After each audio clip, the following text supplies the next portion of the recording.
Pemirsa, Komisi Pemberantasan Korupsi telah menginventarisir 180 nama yang sempat disebut dalam sidang tindak pidana korupsi dalam kurun waktu 2010 hingga 2016. KPK akan segera menelusuri keterlibatan nama-nama tokoh tersebut. Lembaga anti korupsi itu juga sudah mengevaluasi apakah nama-nama yang sempat disebut di Pengadilan Tipikor itu akan diproses sendiri oleh KPK atau akan dilimpahkan ke penegak hukum lainnya. Lalu siapa saja yang menjadi target KPK dari 180 nama yang diduga terkait dengan kasus korupsi itu? Apakah KPK akan berani memanggil dan memproses jika ada nama besar yang kebetulan menjadi bagian dari penguasa? Bersama saya Kevin Egan, inilah Prime Time Talk yang bertajuk KPK Incar 180 Nama. Akan membahasnya bersama dengan para narasumber. Telah hadir di studio kami, Koordinator Divisi Monitoring Hukum dan Peradilan ICW, Emerson Yunto. Bung Emerson, selamat sore. Sore, Mas. Dan dari gedung KPK telah bergabung juga bersama kami juru bicara KPK, Febri Diansyah. Bung Febri, selamat sore. Selamat sore, Mas. Selamat sore, Mas Eson. Nama-nama besar ini diantaranya 180 nama yang akan disebut kembali oleh KPK. Bung Febri.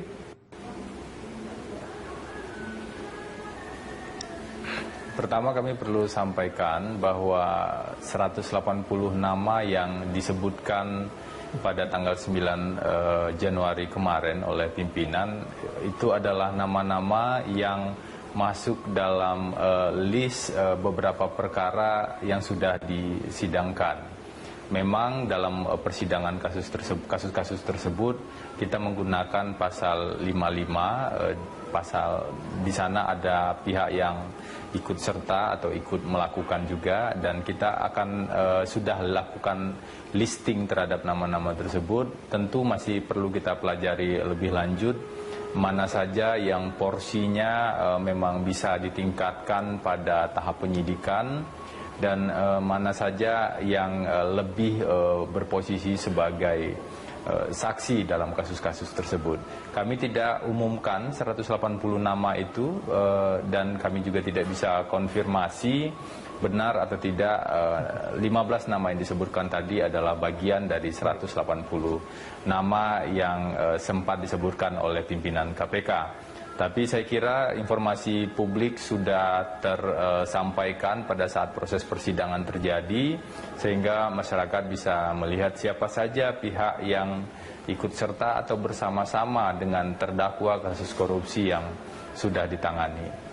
Baik, kalau misalnya memang tidak bisa dikonfirmasi mengenai nama-nama, mungkin Anda bisa memberitahukan kepada publik mengenai profil-profil dari 180 nama ini. Dominasinya apakah itu dari pejabat pemerintah yang saat ini sudah aktif, ataukah tidak aktif, atau seperti apa sebetulnya, Bung Febri?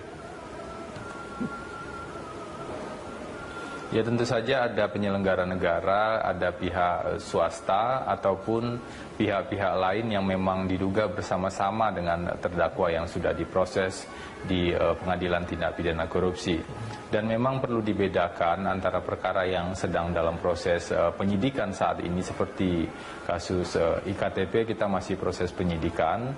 Berbeda dengan kasus yang disebutkan tadi seperti Senturi, Hambalang, atau kasus-kasus yang lain, termasuk kasus di PU Pera yang juga sedang berjalan penyidikannya, tapi juga sekaligus beberapa persidangan sudah selesai.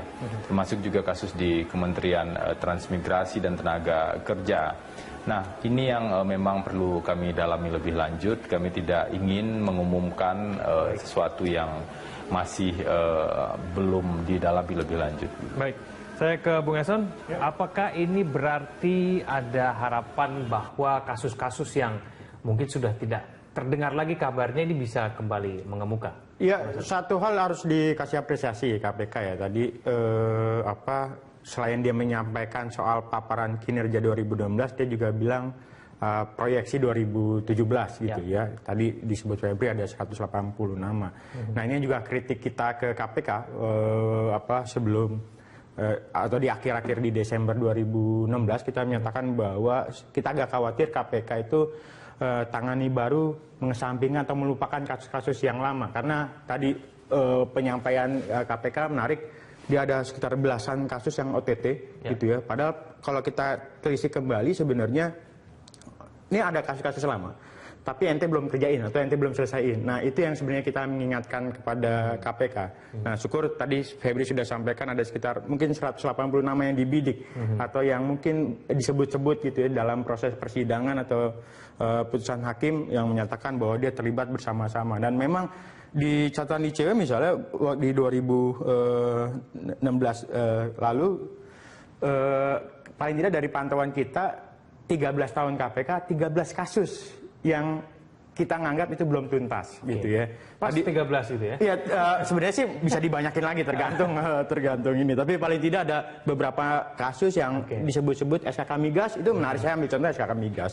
SKK Migas hanya kena Rudy Rubiandini sama pelatih golfnya. Sama satu lagi satu perempuan gitu ya. Tapi ada beberapa nama yang disebut bahwa Rudy Rubiandini menerima dari wakil, kemudian dari pihak swasta. Itu sampai saat ini belum ditetapkan sebagai tersangka oleh KPK. Di kasus yang agak lama lagi kehutanan, Anggoro Wijoyo dan kawan, SKRT gitu ya, Radiocom itu di kementerian, itu juga ada beberapa nama yang menyebut mantan menteri. Bahwa Anggoro terbukti melakukan penyuapan terhadap mantan menteri atau memberikan sesuatu terhadap menteri, tapi juga belum diproses oleh KPK. Di kasus Akil Mukhtar itu juga muncul. Di kasus Akil Mukhtar kan gini, di putusan pengadilan bahwa disebut Akil Mukhtar terbukti memfasilitasi 15 kasus pilkada yang baru diproses oleh KPK, paling tidak ada baru 6 dari 15 kasus pilkada itu. Nah, ini sebenarnya nggak boleh dibiarkan. Jadi jangan sampai ya tadi tren yang dilakukan oleh institusi selain KPK, sebut saja mungkin kejaksaan ya, saya bisa katakan itu, ya jadi tangani baru, lupakan yang lama. Gitu. Ini kita nggak berharap KPK melupakan kasus-kasus yang lama yang dan mungkin sejumlah nama-nama yang sudah dihukum tersebut tidak mungkin melakukan kasus korupsinya sendiri kan, begitu ya? Betul. Yang saya ambil contoh lagi kasus yang hanya terdakwanya tunggal atau pelaku tunggal gitu. Itu misalnya kasus hibah kereta api. Itu hanya kena Pak hanya Sumino, mantan Dirjen Perkeretaapian. Di kasus yang lain misalnya PLTU Tarahan hanya Emir Muiz. Padahal beberapa ya tadi korupsi seringkali tidak tunggal. Baik. Tapi kita akan bahas kemudian apakah KPK memiliki alat bukti yang cukup untuk mengusut nama-nama ini. Kita akan bahas itu di segmen selanjutnya. Pemirsa, Prime Talk akan segera kembali.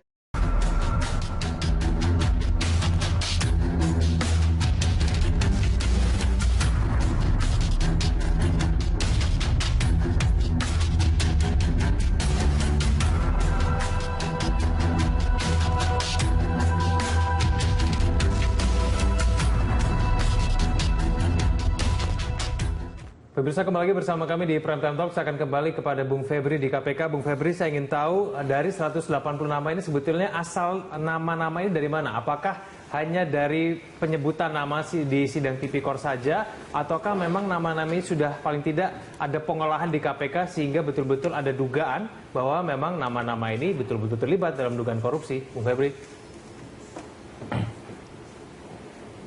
Jadi dalam proses mulai proses awal ketika penetapan tersangka di tingkat penyidikan sampai dengan dakwaan, kita akan menggunakan pasal-pasal di Undang-Undang Pemberantasan Tindak Pidana Korupsi.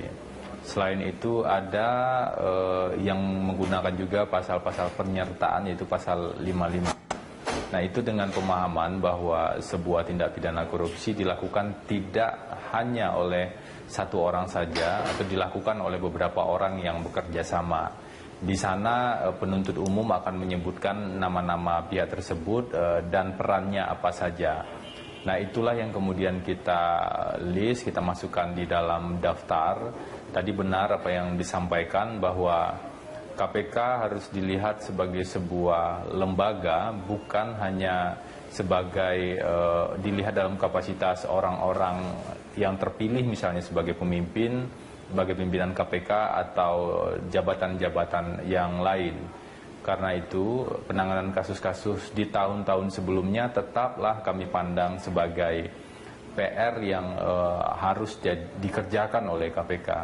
Itu yang kemarin ditegaskan oleh pimpinan KPK, termasuk Pak Ketua juga, bahwa kami masih punya tanggung jawab untuk menuntaskan perkara yang lainnya.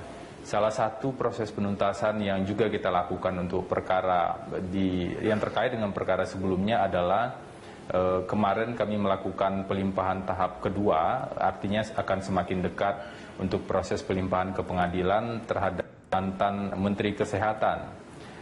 Kasus ini berawal dari dulu kasus yang ditangani oleh kepolisian, kemudian dilakukan pengambil alihan sekitar tahun 2014 dan 2015.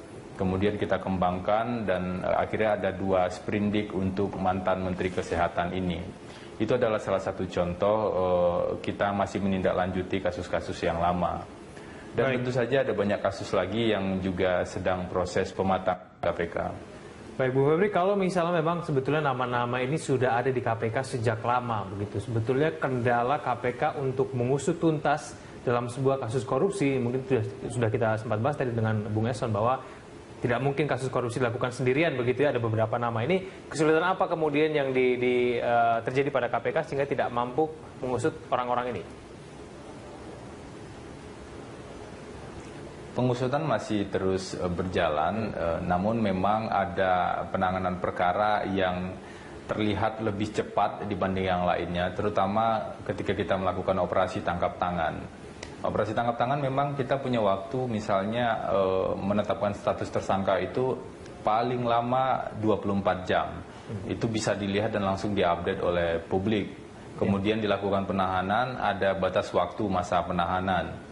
Untuk pemberi misalnya batas waktu masa penahanan adalah 20 ditambah 40 hari. Sehingga ketika publik melihat penanganan kasus operasi tangkap tangan ini, ketika dibandingkan dengan kasus-kasus yang lain yang dalam proses pengembangan, tentu saja ada gap yang terlihat di sana. Padahal karakter perkara dalam kasus operasi tangkap tangan dengan perkara yang dibangun melalui pengembangan atau case building, apalagi yang menggunakan unsur kerugian keuangan negara, itu karakter yang berbeda. Yang ingin kami sampaikan adalah persoalan lambat atau tidaknya atau belum diprosesnya pihak-pihak tertentu semata adalah persoalan kecukupan bukti dan proses pencarian bukti itu sendiri. Kami akan tangani ini satu persatu, meskipun memang kami akui ada keterbatasan juga sumber daya manusia di KPK untuk penanganan perkara-perkara tersebut. Karena itulah di tahun 2017 salah satu concern dari KPK adalah melakukan penguatan terhadap sumber daya manusia khususnya di bidang penindakan. Oke, baik. Saya ke Bung Eson. Kalau menurut Anda kemudian ada tidak sih kasus-kasus tertentu yang mungkin dari ICW sendiri pengen kasus ini nih sebetulnya yang paling tidak sudah terlihat tanda-tanda bahwa tidak mungkin satu orang aja yang dihukum, tidak mungkin 2 atau 3, tapi ini nih kasusnya besar, ini harus segera ditangani KPK. Ada tidak kemudian? Ya kalau apa ya, kan kita dan juga publik berharap punya ekspektasi yang sangat tinggi dengan KPK. Beberapa kasus KAKAP, Senturi, BLBI itu kan harapan kita ditangani. Kasus cek pelawat sendiri juga menurut kita belum selesai. Jadi cek pelawat itu hanya menjerat perantara dan juga penerima, tapi siapa bandar cek pelawat sampai saat ini belum ketahuan gitu ya, atau belum diproses.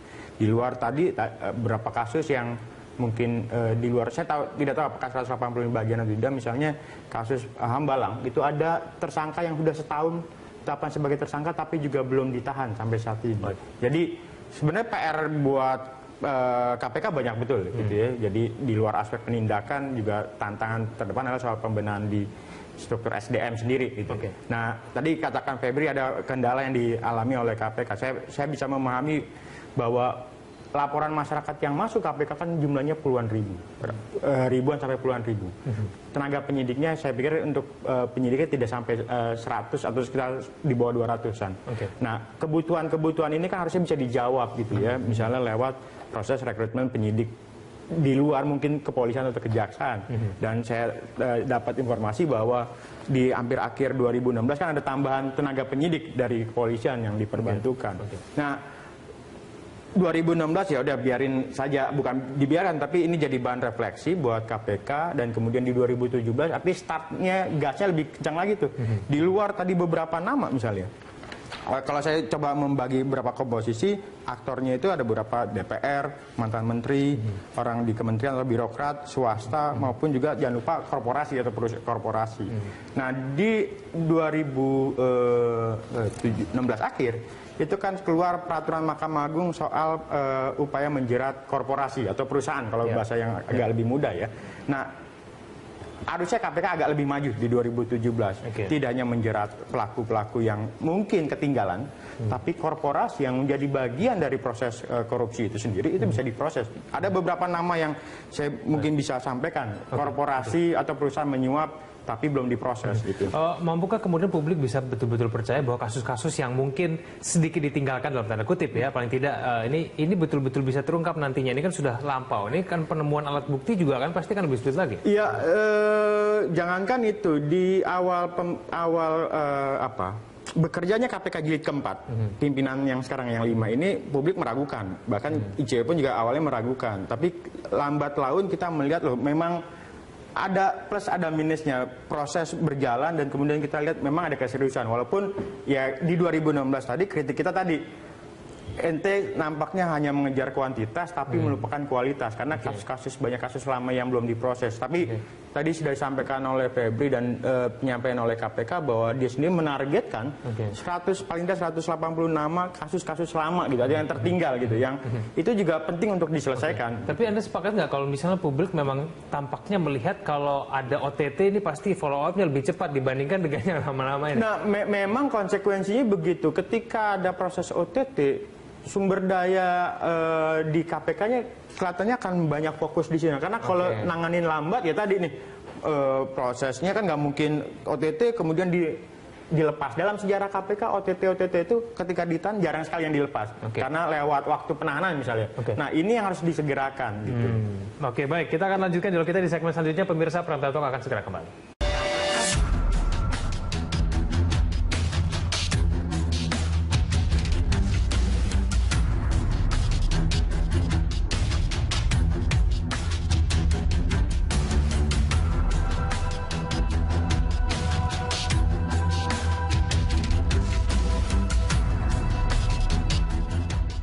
Ya, kembali di Prantau Talk, pemirsa, saya kembali ke Bung Febri di KPK.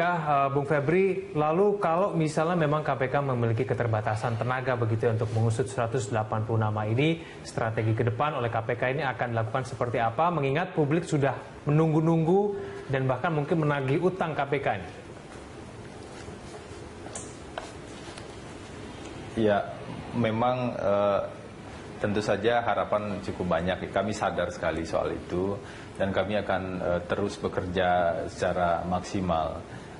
Perlu kami informasikan bahwa saat ini ada sekitar 96 orang penyidik dan 80 penuntut umum.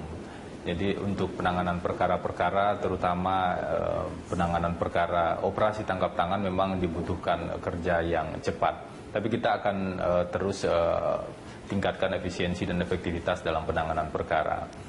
Nah, terkait dengan aktor-aktor, terutama juga distribusi ke kepolisian dan kejaksaan, tentu kita akan melihat lebih jauh dari aspek yang lebih strategis. Misalnya, jika memang pihak-pihak yang sudah patut ditingkatkan pada tingkat penyidikan, misalnya itu adalah penyelenggara negara dan merupakan domain dari KPK, tentu saja KPK akan menangani hal tersebut.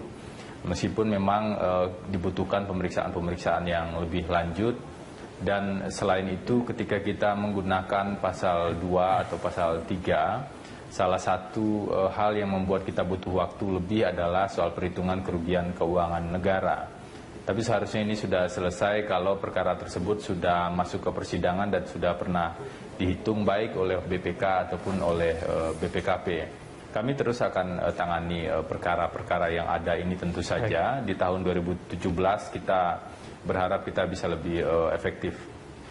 Baik, Bu Heri, apakah ada hal yang lebih mendetail mengenai pelimpahan kasus ini kepada penegak hukum lainnya?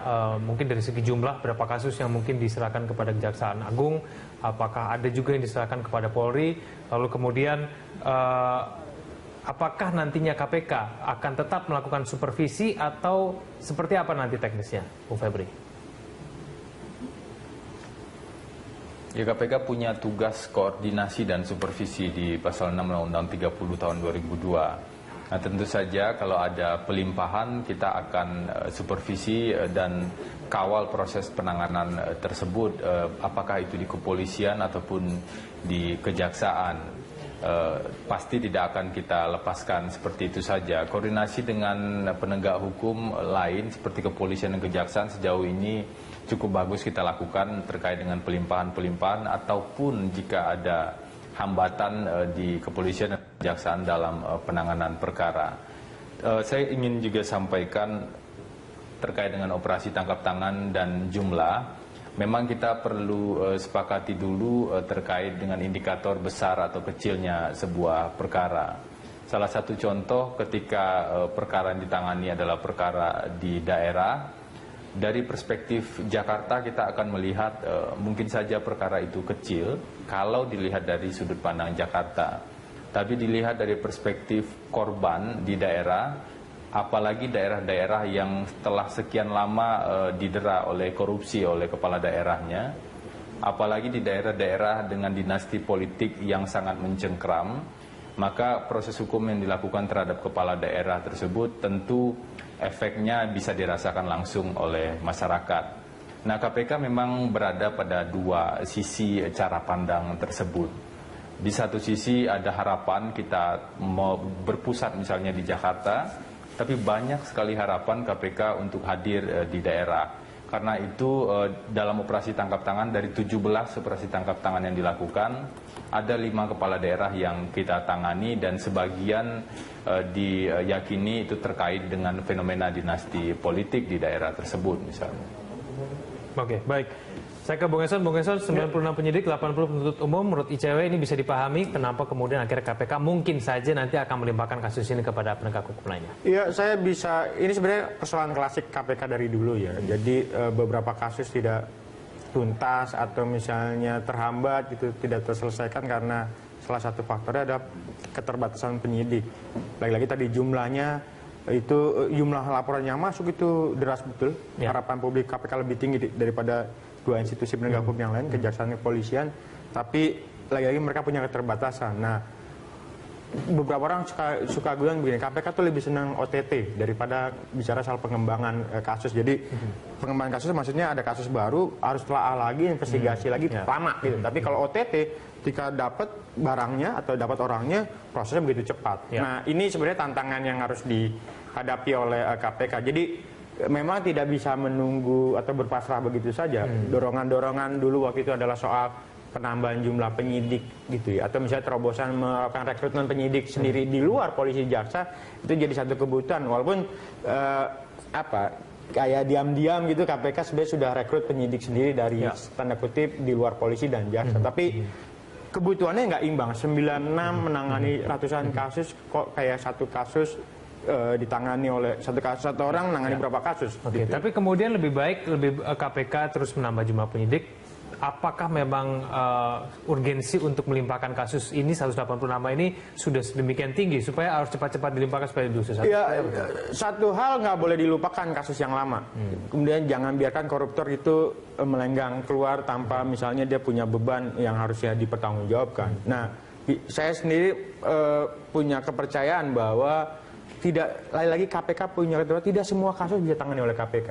Jadi dan KPK sebaiknya pilih-pilih nih bicara soal aktor. Ya, kalau aktornya aktor tanda kutip kakap dalam artian mungkin mantan menteri, politisi di DPR RI dan sebagainya, kasus itu harus ditangani KPK. Tapi kasus-kasus yang ikutan yang bersama-sama tadi yang disebut tadi bersama-sama itu sebaiknya dilihat lagi. Kalau kasusnya adalah aktor kecil di tingkat lokal, tidak ada salahnya untuk dilimpahkan. Sayang betul tenaga KPK untuk menangani kasus-kasus kecil. Gitu. Baik, saya akan menerima penelpon. Ada Pak Iskandar dari Maluku. Pak Iskandar, selamat malam. Selamat malam. Ya, mungkin Pak Iskandar punya tanggapan terkait dengan tema kita hari ini, Pak. Ya, tanggapan saya bahwa memang KPK kelihatan memang walaupun dengan alasan 96 penyidik itu kelihatan tebang pilih. Karena kelihatannya begini, ketika kita melakukan laporan dan melakukan supervisi, itu tidak ada tindak lanjut. Supervisi dari tahun 2006 sampai dengan 2012. Kami mengambil keputusan untuk tidak lagi kembali ke KPK karena sudah tidak percaya, karena KPK tidak mau ke daerah. Itu yang kami alami di daerah, terutama di Maluku Utara. Ada kasus yang anehnya itu sudah SP3 sampai 2 kali. Ini kan aneh. Kenapa KPK sampai diam begitu? Itu menjadi catatan kami bahwa kami sebagai lembaga di daerah, lembaga yang ngotot, itu sampai tidak mau lagi putus asa.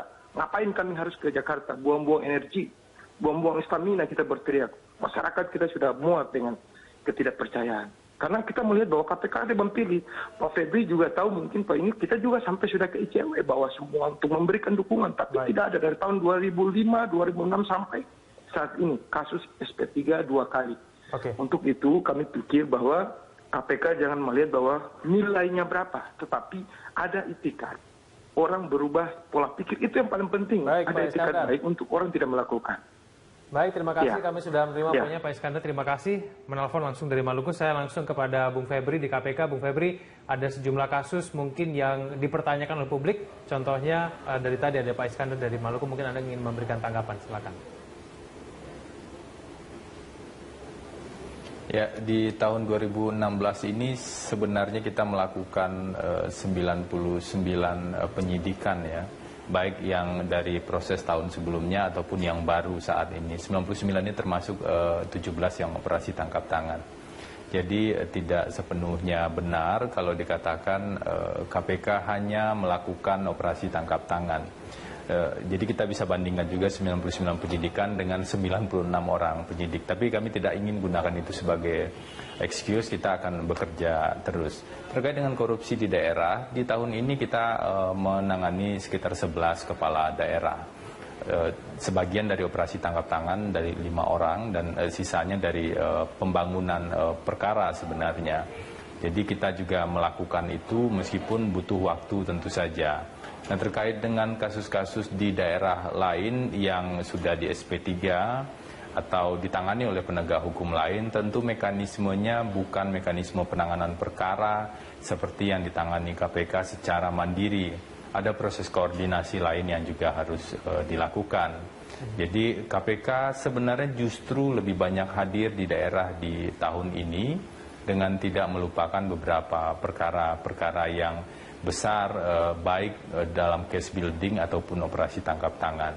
Tapi kami terima kasih pada kritik tersebut. Kita akan melihat kembali laporan-laporan yang ada, terutama tentu saja yang memang memiliki bukti-bukti dan informasi-informasi awal yang cukup, tentu akan kita tindak lanjuti. Karena tim di KPK itu terbagi mulai dari tim di pengaduan masyarakat, di penyelidikan, di penyidikan, sampai dengan di tingkat penuntutan. Saya kira itu. Baik, kita akan lanjutkan dulu kita di segmen selanjutnya. Pemirsa, Pramda Talk akan segera kembali.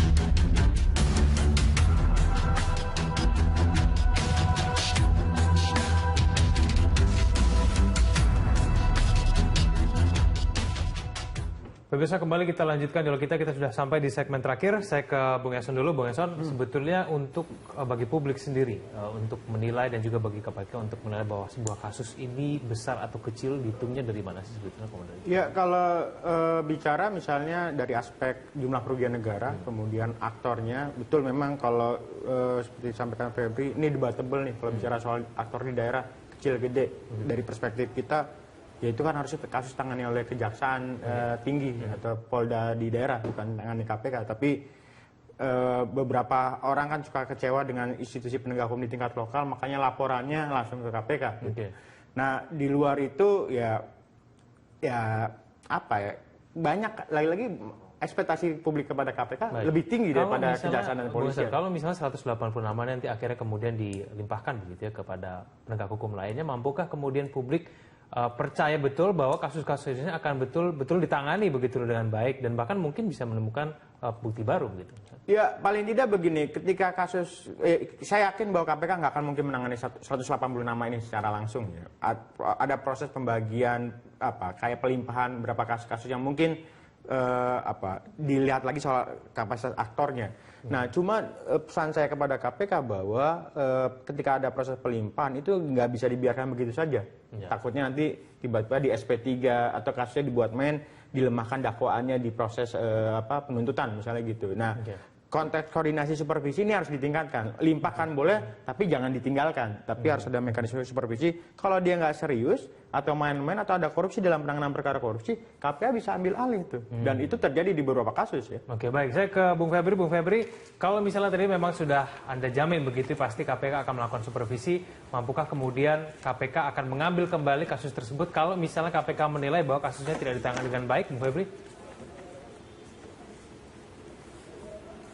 Pertama yang harus dilakukan oleh KPK di tahun ini tentu saja memilah dengan lebih detail dan spesifik 180 nama tersebut dari beberapa kasus, mana yang bukti-buktinya cukup kuat, level aktornya seperti apa, baru kemudian kita bisa klaster lagi apakah ini ditangani oleh KPK atau dilimpahkan ke penegak hukum lain, tentu saja dengan mekanisme koordinasi dan supervisi. Dan KPK punya kewenangan itu. Sejauh ini kami juga terus berkoordinasi dengan kepolisian dan kejaksaan. Dan dalam pelimpahan tersebut tentu saja tidak mungkin akan ditinggalkan. Namun ada satu isu krusial yang juga perlu kita perhatikan terkait dengan dukungan anggaran dan operasional tentu saja buat kepolisian dan kejaksaan. Apakah misalnya ketika sebuah perkara dilimpahkan, itu secara otomatis kemudian ada dukungan operasional dan anggaran di kepolisian dan kejaksaan. Itu juga menjadi isu krusial yang kami perhatikan tentu saja. Oke, baik.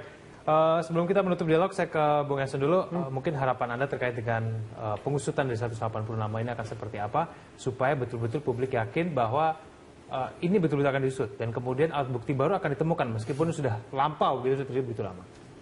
Kuncinya adalah jangan sekedar bongkar tapi tuntas gitu. Jadi kan pengalaman-pengalaman sebelumnya beberapa kasus-kasus yang tangani KPK ya KPK bongkar tuh di kementerian, di institusi penegak hukum dan sebagainya, tapi tidak tuntas. Nah, tugas dari KPK di 2017 ini adalah menuntaskan kasus-kasus yang pernah dibongkar sebelumnya. Jadi jangan ada PR, jangan ada koruptor yang bebas melenggang begitu saja, walaupun sebenarnya bukti-bukti sudah cukup kuat.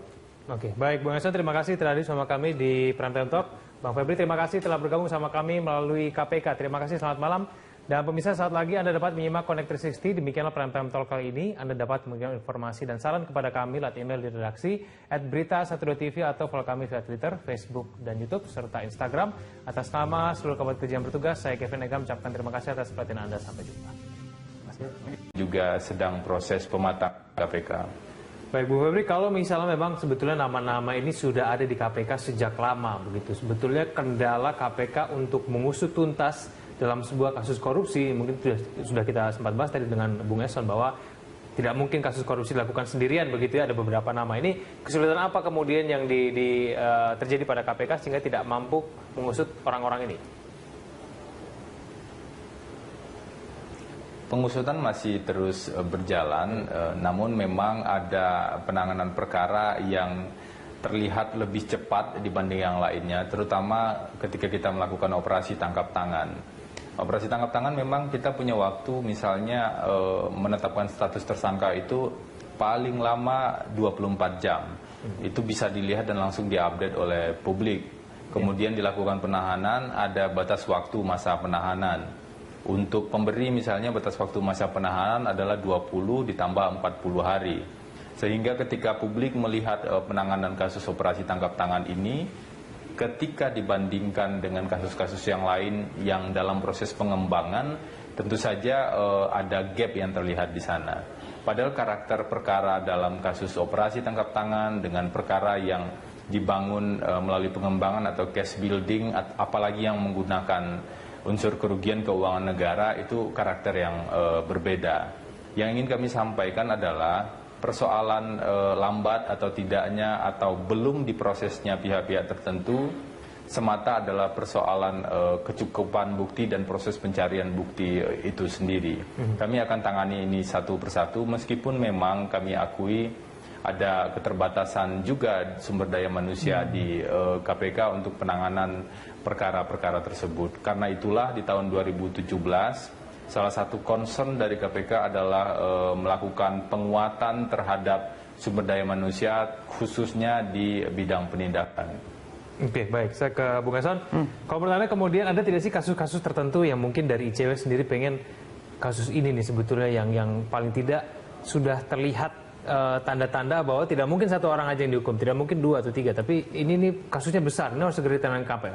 Ada tidak kemudian? Ya kalau apa ya, kan kita dan juga publik berharap punya ekspektasi yang sangat tinggi dengan KPK. Beberapa kasus kakap, Senturi, BLBI itu kan harapan kita ditangani. Kasus cek pelawat sendiri juga menurut kita belum selesai. Jadi cek pelawat itu hanya menjerat perantara dan juga penerima. Tapi siapa bandar cek pelawat sampai saat ini belum ketahuan gitu ya, atau belum diproses. Di luar tadi beberapa kasus yang mungkin di luar, saya tidak tahu apakah 185 bagian atau tidak. Misalnya kasus Hambalang itu ada tersangka yang sudah setahun tetapkan sebagai tersangka tapi juga belum ditahan sampai saat ini. Jadi sebenarnya PR buat KPK banyak betul gitu ya. Jadi di luar aspek penindakan juga tantangan terdepan adalah soal pembenahan di struktur SDM sendiri gitu. Nah, tadi katakan Febri ada kendala yang dialami oleh KPK. Saya bisa memahami bahwa laporan masyarakat yang masuk KPK kan jumlahnya puluhan ribu, ribuan sampai puluhan ribu. Tenaga penyidiknya saya pikir untuk penyidiknya tidak sampai 100 atau sekitar di bawah 200-an. Nah, kebutuhan ini kan harusnya bisa dijawab gitu ya, misalnya lewat proses rekrutmen penyidik di luar mungkin kepolisian atau kejaksaan. Dan saya dapat informasi bahwa di hampir akhir 2016 kan ada tambahan tenaga penyidik dari kepolisian yang diperbantukan. Nah, 2016 ya udah biarin saja, bukan dibiarkan tapi ini jadi bahan refleksi buat KPK. Dan kemudian di 2017 tapi startnya gasnya lebih kencang lagi tuh. Di luar tadi beberapa nama misalnya, kalau saya coba membagi beberapa komposisi, aktornya itu ada beberapa DPR, mantan menteri, orang di kementerian atau birokrat, swasta, maupun juga jangan lupa korporasi atau perusahaan korporasi. Nah, di 2016 akhir, itu kan keluar peraturan Mahkamah Agung soal upaya menjerat korporasi atau perusahaan, kalau bahasa yang agak lebih mudah ya. Nah, harusnya KPK agak lebih maju di 2017. Tidak hanya menjerat pelaku-pelaku yang mungkin ketinggalan, tapi korporasi yang menjadi bagian dari proses korupsi itu sendiri, itu bisa diproses. Ada beberapa nama yang saya mungkin bisa sampaikan. Korporasi atau perusahaan menyuap, tapi belum diproses gitu. Mampukah kemudian publik bisa betul-betul percaya bahwa kasus-kasus yang mungkin sedikit ditinggalkan dalam tanda kutip ya, paling tidak ini betul-betul bisa terungkap nantinya? Ini kan sudah lampau, ini kan penemuan alat bukti juga kan pasti kan lebih sulit lagi. Iya, jangankan itu di awal bekerjanya KPK jilid keempat, pimpinan yang sekarang yang 5 ini publik meragukan, bahkan ICW pun juga awalnya meragukan. Tapi lambat laun kita melihat loh, memang ada plus ada minusnya, proses berjalan dan kemudian kita lihat memang ada keseriusan. Walaupun ya di 2016 tadi kritik kita tadi, ente nampaknya hanya mengejar kuantitas tapi melupakan kualitas karena kasus-kasus banyak kasus lama yang belum diproses. Tapi tadi sudah disampaikan oleh Febri dan penyampaian oleh KPK bahwa dia sendiri menargetkan 100 paling tidak 180 nama kasus-kasus lama gitu, ada yang tertinggal gitu, yang itu juga penting untuk diselesaikan. Tapi Anda sepakat nggak kalau misalnya publik memang tampaknya melihat kalau ada OTT ini pasti follow up-nya lebih cepat dibandingkan dengan yang lama-lama ini? Nah, memang konsekuensinya begitu. Ketika ada proses OTT, sumber daya di KPK-nya kelihatannya akan banyak fokus di sini. Karena kalau nanganin lambat ya tadi nih, prosesnya kan nggak mungkin OTT kemudian dilepas. Dalam sejarah KPK OTT itu ketika ditahan jarang sekali yang dilepas. Karena lewat waktu penahanan misalnya. Nah, ini yang harus disegerakan gitu. Oke, baik. Kita akan lanjutkan dialog kita di segmen selanjutnya. Pemirsa, Prime Talk akan segera kembali.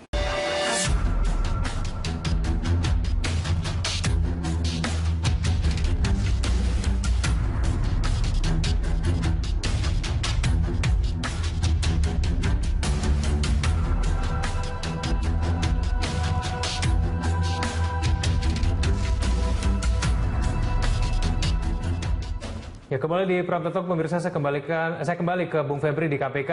Bung Febri, lalu kalau misalnya memang KPK memiliki keterbatasan tenaga begitu untuk mengusut 180 nama ini, strategi ke depan oleh KPK ini akan dilakukan seperti apa? Mengingat publik sudah menunggu-nunggu dan bahkan mungkin menagih utang KPK ini. Ya, memang tentu saja harapan cukup banyak. Kami sadar sekali soal itu dan kami akan terus bekerja secara maksimal. perlu kami informasikan bahwa saat ini ada sekitar 96 orang penyidik dan 80 penuntut umum. Jadi untuk penanganan perkara-perkara, terutama penanganan perkara operasi tangkap tangan memang dibutuhkan kerja yang cepat. Tapi kita akan terus tingkatkan efisiensi dan efektivitas dalam penanganan perkara. Nah, terkait dengan aktor-aktor, terutama juga distribusi ke kepolisian dan kejaksaan, tentu kita akan melihat lebih jauh dari aspek yang lebih strategis. Misalnya, jika memang pihak-pihak yang sudah patut ditingkatkan pada tingkat penyidikan, misalnya itu adalah penyelenggara negara dan merupakan domain dari KPK, tentu saja KPK akan menangani hal tersebut. Meskipun memang dibutuhkan pemeriksaan-pemeriksaan yang lebih lanjut, dan selain itu ketika kita menggunakan pasal 2 atau pasal 3, salah satu hal yang membuat kita butuh waktu lebih adalah soal perhitungan kerugian keuangan negara. Tapi seharusnya ini sudah selesai kalau perkara tersebut sudah masuk ke persidangan dan sudah pernah dihitung baik oleh BPK ataupun oleh BPKP. Kami terus akan tangani perkara-perkara yang ada ini tentu saja. Di tahun 2017 kita berharap kita bisa lebih efektif. Baik, Bu Heri, apakah ada hal yang lebih mendetail mengenai pelimpahan kasus ini kepada penegak hukum lainnya? Mungkin dari segi jumlah, berapa kasus yang mungkin diserahkan kepada Kejaksaan Agung? Apakah ada juga yang diserahkan kepada Polri? Lalu kemudian apakah nantinya KPK akan tetap melakukan supervisi atau seperti apa nanti teknisnya, Bu Febri? Ya, KPK punya tugas koordinasi dan supervisi di pasal 6 Undang-Undang 30 tahun 2002. Nah, tentu saja kalau ada pelimpahan kita akan supervisi dan kawal proses penanganan tersebut, apakah itu di kepolisian ataupun di kejaksaan. Pasti tidak akan kita lepaskan seperti itu saja. Koordinasi dengan penegak hukum lain seperti kepolisian dan kejaksaan sejauh ini cukup bagus kita lakukan terkait dengan pelimpahan-pelimpahan ataupun jika ada hambatan di kepolisian dan kejaksaan dalam penanganan perkara. Saya ingin juga sampaikan terkait dengan operasi tangkap tangan dan jumlah. Memang kita perlu sepakati dulu terkait dengan indikator besar atau kecilnya sebuah perkara. Salah satu contoh ketika perkara yang ditangani adalah perkara di daerah, dari perspektif Jakarta kita akan melihat mungkin saja perkara itu kecil kalau dilihat dari sudut pandang Jakarta. Tapi dilihat dari perspektif korban di daerah, apalagi daerah-daerah yang telah sekian lama didera oleh korupsi oleh kepala daerahnya, apalagi di daerah-daerah dengan dinasti politik yang sangat mencengkram, maka proses hukum yang dilakukan terhadap kepala daerah tersebut tentu efeknya bisa dirasakan langsung oleh masyarakat. Nah, KPK memang berada pada dua sisi cara pandang. Ada sekitar mungkin 180 nama yang dibidik atau yang mungkin disebut-sebut gitu ya dalam proses persidangan atau putusan hakim yang menyatakan bahwa dia terlibat bersama-sama. Dan memang di catatan ICW misalnya di 2016 lalu paling tidak dari pantauan kita 13 tahun KPK 13 kasus yang kita nganggap itu belum tuntas gitu ya. Pas 13 gitu ya? Iya, sebenarnya sih bisa dibanyakin lagi tergantung ini. Tapi paling tidak ada beberapa kasus yang disebut-sebut SKK Migas, itu menarik. Saya ambil contoh SKK Migas. SKK Migas hanya kena Rudy Rubiandini sama pelatih golfnya. Sama satu lagi satu perempuan gitu ya. Tapi ada beberapa nama yang disebut bahwa Rudy Rubiandini menerima dari wakil, kemudian dari pihak swasta. Itu sampai saat ini belum ditetapkan sebagai tersangka oleh KPK. Di kasus yang agak lama lagi kehutanan, Anggoro Wijoyo dan kawan, SKRT gitu ya, Radiokom itu di kementerian, itu juga ada beberapa nama yang menyebut mantan menteri. Bahwa Anggoro terbukti melakukan penyuapan terhadap mantan menteri atau memberikan sesuatu terhadap menteri, tapi juga belum diproses oleh KPK. Di kasus Akil Mukhtar itu juga muncul. Di kasus Akil Mukhtar kan gini, di putusan pengadilan bahwa disebut Akil Mukhtar terbukti memfasilitasi 15 kasus pilkada yang baru diproses oleh KPK, paling tidak ada baru 6 dari 15 kasus pilkada itu. Nah, ini sebenarnya nggak boleh dibiarkan. Jadi jangan sampai ya tadi tren yang dilakukan oleh institusi selain KPK, sebut saja mungkin kejaksaan ya, saya bisa katakan itu, ya jadi tangani baru, lupakan yang lama. Gitu. Ini kita nggak berharap KPK melupakan kasus-kasus yang lama yang dan mungkin sejumlah nama-nama yang sudah dihukum tersebut tidak mungkin melakukan kasus korupsinya sendiri kan, gitu ya? Betul. Yang saya ambil contoh lagi kasus yang hanya terdakwanya tunggal atau pelaku tunggal, gitu. Itu misalnya kasus hibah kereta api. Itu hanya kenapa hanya Sumino, mantan Dirjen Perkeretaapian. Di kasus yang lain misalnya PLTU Tarahan hanya Emir Muiz. Padahal beberapa ya tadi korupsi seringkali tidak tunggal. Baik. Tapi kita akan bahas kemudian apakah KPK memiliki alat bukti yang cukup untuk mengusut nama-nama ini. Kita akan bahas itu di segmen selanjutnya. Pemirsa, Prime Talk akan segera kembali.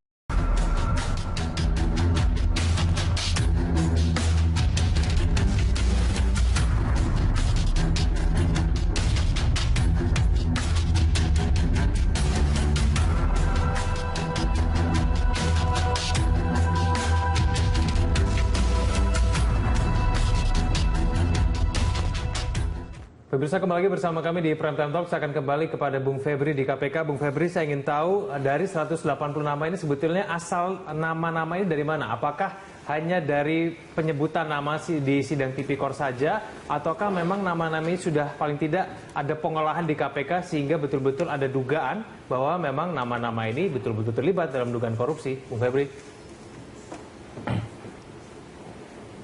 Jadi dalam mulai proses awal ketika penetapan tersangka di tingkat penyidikan sampai dengan dakwaan, kita akan menggunakan pasal-pasal di Undang-Undang Pemberantasan Tindak Pidana Korupsi. Selain itu ada yang menggunakan juga pasal-pasal penyertaan, yaitu pasal 55. Nah, itu dengan pemahaman bahwa sebuah tindak pidana korupsi dilakukan tidak hanya oleh satu orang saja atau dilakukan oleh beberapa orang yang bekerja sama. Di sana penuntut umum akan menyebutkan nama-nama pihak tersebut dan perannya apa saja. Nah, itulah yang kemudian kita list, kita masukkan di dalam daftar. Tadi benar apa yang disampaikan bahwa KPK harus dilihat sebagai sebuah lembaga, bukan hanya sebagai dilihat dalam kapasitas orang-orang yang terpilih misalnya sebagai pemimpin, sebagai pimpinan KPK atau jabatan-jabatan yang lain. Karena itu penanganan kasus-kasus di tahun-tahun sebelumnya tetaplah kami pandang sebagai PR yang harus dikerjakan oleh KPK. Itu yang kemarin ditegaskan oleh pimpinan KPK, termasuk Pak Ketua juga, bahwa kami masih punya tanggung jawab untuk menuntaskan perkara yang lainnya. Salah satu proses penuntasan yang juga kita lakukan untuk perkara yang terkait dengan perkara sebelumnya adalah kemarin kami melakukan pelimpahan tahap kedua, artinya akan semakin dekat untuk proses pelimpahan ke pengadilan terhadap mantan Menteri Kesehatan. Kasus ini berawal dari dulu kasus yang ditangani oleh kepolisian, kemudian dilakukan pengambil alihan sekitar tahun 2014 dan 2015. Kemudian kita kembangkan dan akhirnya ada 2 sprindik untuk mantan Menteri Kesehatan ini. Itu adalah salah satu contoh kita masih menindaklanjuti kasus-kasus yang lama. Dan tentu saja ada banyak kasus lagi yang tersebut. Di satu sisi ada harapan kita mau berpusat misalnya di Jakarta, tapi banyak sekali harapan KPK untuk hadir di daerah. Karena itu dalam operasi tangkap tangan dari 17 operasi tangkap tangan yang dilakukan, ada 5 kepala daerah yang kita tangani dan sebagian diyakini itu terkait dengan fenomena dinasti politik di daerah tersebut misalnya. Oke, baik. Saya ke Bung Eson. Bung Eson, 96 penyidik, 80 penuntut umum. Menurut ICW ini bisa dipahami kenapa kemudian akhirnya KPK mungkin saja nanti akan melimpahkan kasus ini kepada penegak hukum lainnya. Iya, saya bisa. Ini sebenarnya persoalan klasik KPK dari dulu ya. Jadi beberapa kasus tidak tuntas atau misalnya terhambat gitu, tidak terselesaikan karena salah satu faktornya ada keterbatasan penyidik. Lagi-lagi tadi jumlahnya itu, jumlah laporan yang masuk itu deras betul. Harapan publik KPK lebih tinggi daripada 2 institusi penegak hukum yang lain, kejaksaan, kepolisian.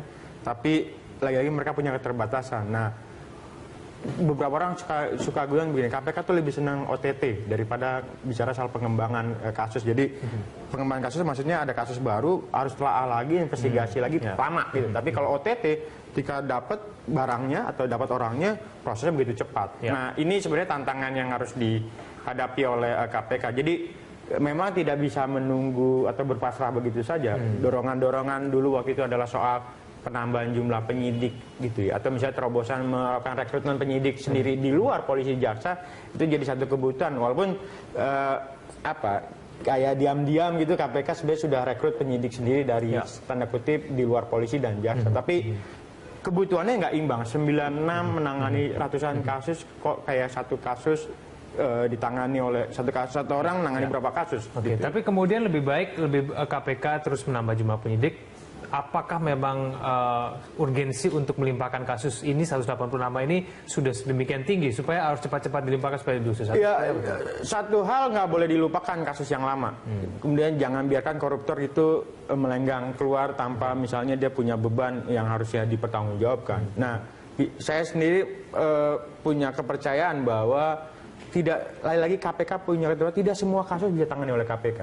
Jadi dan KPK sebaiknya pilah-pilih nih bicara soal aktor ya. Kalau aktornya aktor tanda kutip kakap dalam artian mungkin mantan menteri, politisi di DPR RI dan sebagainya, kasus itu harus tangani KPK. Tapi kasus-kasus yang ikutan yang bersama-sama tadi yang disebut tadi bersama-sama itu sebaiknya dilihat lagi. Kalau kasusnya adalah aktor kecil di tingkat lokal, tidak ada salahnya untuk dilimpahkan. Sayang betul tenaga KPK untuk menangani kasus-kasus kecil. Gitu. Baik, saya akan menerima penelpon. Ada Pak Iskandar dari Maluku. Pak Iskandar, selamat malam.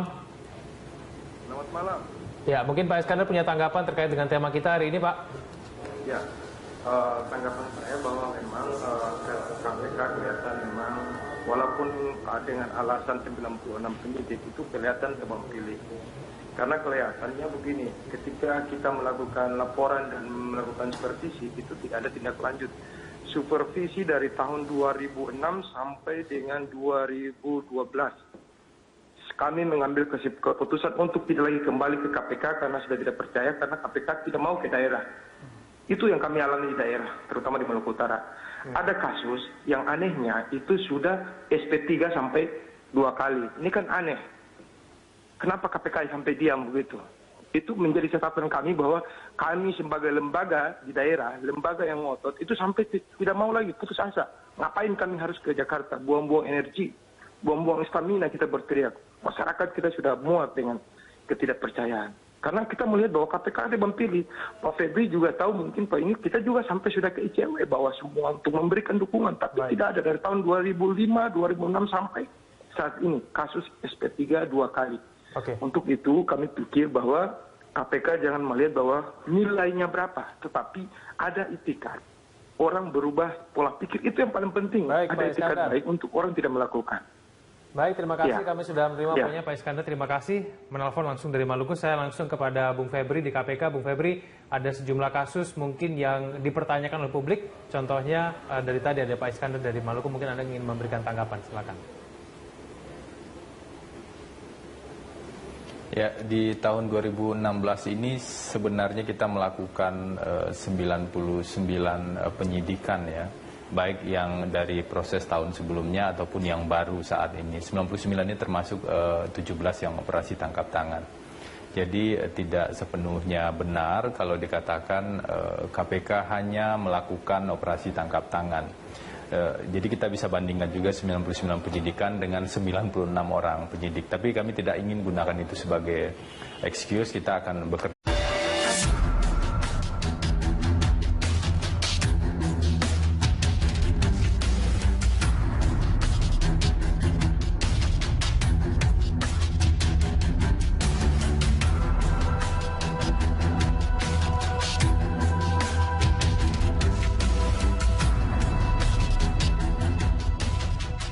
Pemirsa, Komisi Pemberantasan Korupsi telah menginventarisir 180 nama yang sempat disebut dalam sidang tindak pidana korupsi dalam kurun waktu 2010 hingga 2016. KPK akan segera menelusuri keterlibatan nama-nama tokoh tersebut Lembaga anti korupsi itu juga sudah mengevaluasi apakah nama-nama yang sempat disebut di Pengadilan Tipikor itu akan diproses sendiri oleh KPK atau akan dilimpahkan ke penegak hukum lainnya.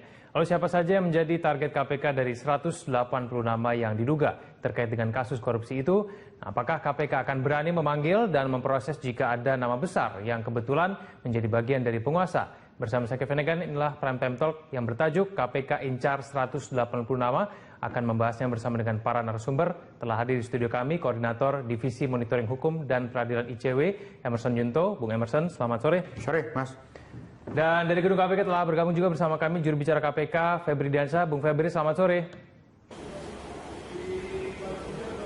Selamat sore, Mas. Selamat sore, Mas Eson. Nama-nama besar ini diantaranya 180 nama yang akan disebut kembali oleh KPK. Bung Febri. Pertama kami perlu sampaikan bahwa 180 nama yang disebutkan pada tanggal 9 Januari kemarin oleh pimpinan itu adalah nama-nama yang masuk dalam list beberapa perkara yang sudah disidangkan. Memang dalam persidangan kasus-kasus tersebut kita menggunakan pasal 55, pasal di sana ada pihak yang ikut serta atau ikut melakukan juga, dan kita akan sudah lakukan listing terhadap nama-nama tersebut. Tentu masih perlu kita pelajari lebih lanjut mana saja yang porsinya memang bisa ditingkatkan pada tahap penyidikan dan mana saja yang lebih berposisi sebagai saksi dalam kasus-kasus tersebut. Kami tidak umumkan 180 nama itu dan kami juga tidak bisa konfirmasi benar atau tidak 15 nama yang disebutkan tadi adalah bagian dari 180 nama yang sempat disebutkan oleh pimpinan KPK. Tapi saya kira informasi publik sudah tersampaikan pada saat proses persidangan terjadi, sehingga masyarakat bisa melihat siapa saja pihak yang ikut serta atau bersama-sama dengan terdakwa kasus korupsi yang sudah ditangani. Baik, kalau misalnya memang tidak bisa dikonfirmasi mengenai nama-nama, mungkin Anda bisa memberitahukan kepada publik mengenai profil-profil dari 180 nama ini. Dominasinya apakah itu dari pejabat pemerintah yang saat ini sudah aktif, ataukah tidak aktif, atau seperti apa sebetulnya, Bung Febri? Ya tentu saja ada penyelenggara negara, ada pihak swasta, ataupun pihak-pihak lain yang memang diduga bersama-sama dengan terdakwa yang sudah diproses di Pengadilan Tindak Pidana Korupsi. Dan memang perlu dibedakan antara perkara yang sedang dalam proses penyidikan saat ini seperti kasus IKTP, kita masih proses penyidikan. Berbeda dengan kasus yang disebutkan tadi seperti Senturi, Hambalang, atau kasus-kasus yang lain termasuk kasus di PU Pera yang juga sedang berjalan penyidikannya, tapi juga sekaligus beberapa persidangan sudah selesai. Termasuk juga kasus di Kementerian Transmigrasi dan Tenaga Kerja. Nah, ini yang memang perlu kami dalami lebih lanjut. Kami tidak ingin mengumumkan sesuatu yang masih belum didalami lebih lanjut. Baik, saya ke Bung Eson. Apakah ini berarti ada harapan bahwa kasus-kasus yang mungkin sudah tidak terdengar lagi kabarnya ini bisa kembali mengemuka? Ya, satu hal harus dikasih apresiasi KPK ya. Tadi selain dia menyampaikan soal paparan kinerja 2016, dia juga bilang proyeksi 2017 gitu ya. Tadi disebut Febri ada 180 nama. Nah, ini juga kritik kita ke KPK sebelum atau di akhir-akhir di Desember 2016 kita menyatakan bahwa kita agak khawatir KPK itu tangani baru, mengesampingkan atau melupakan kasus-kasus yang lama. Karena tadi penyampaian KPK menarik, dia ada sekitar belasan kasus yang OTT gitu ya. Padahal kalau kita telisik kembali sebenarnya ini ada kasus-kasus lama, tapi ente belum kerjain atau ente belum selesaiin. Nah, itu yang sebenarnya kita mengingatkan kepada KPK. Nah, syukur tadi Febri sudah sampaikan